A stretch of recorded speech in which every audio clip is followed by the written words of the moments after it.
Next option হচ্ছে page border. তো page border অপশনটা হোম ট্যাবেও আমরা পাই, হোম ট্যাবেও এখানে একটা বর্ডারের অপশন রয়েছে, বাট হোম ট্যাব থেকে না করে ডিজাইন ট্যাবে গিয়ে পেজ বর্ডার অপশানে যাবে। যাওয়ার পর এখানে সেটিংসের মধ্যে সেটিংস বাই ডিফল্ট নান করা থাকে, তো সেটিংসের নিচে বক্স যে অপশানটা রয়েছে বক্স অপশানটা সিলেক্ট করবে। করার পর স্টাইলে গিয়ে এখানে অনেকগুলো স্টাইল পাবে, মানে তোমার যে বর্ডারটা হবে সেটা স্টাইল কীরকম হবে সেটা এখান থেকে চুজ করবে। এখান থেকে কালার চেঞ্জ করতে পারবে, যে বর্ডারের কালার কী হবে ফ্রম কালার অপশান।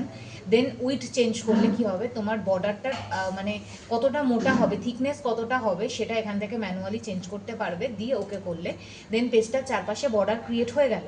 এবার যদি মনে করো বর্ডার রাখতে চাও না, তাহলে আবার পেজ বর্ডারে গিয়ে এইখানে সেটিংসে যেমন বাই ডিফল্ট নান করা ছিল এখানে আবার নান করে ওকে করবে, তাহলে বর্ডার আবার ডিলিট হয়ে যাবে। এবার পেজ বর্ডারে গিয়ে যদি তুমি বক্স চুজ করার পর এখানে নিচে আর্ট বলে একটা অপশান পাবে, তো আর্টের মধ্যে গিয়ে দেখবে এখানে প্রচুর ইমেজ দেওয়া রয়েছে, প্রচুর ধরনের ইমেজ দেওয়া রয়েছে, লজেন্স ফজেন্স গাছপালা হ্যানা তানা অনেক আছে। তো এখান থেকে যেটা হোক চুজ করবে, করে ওকে প্রেস করবে, তাহলে কি হবে বর্ডারটা এরকম একটা স্টাইল বা ডিজাইন দিয়ে ফিল হবে।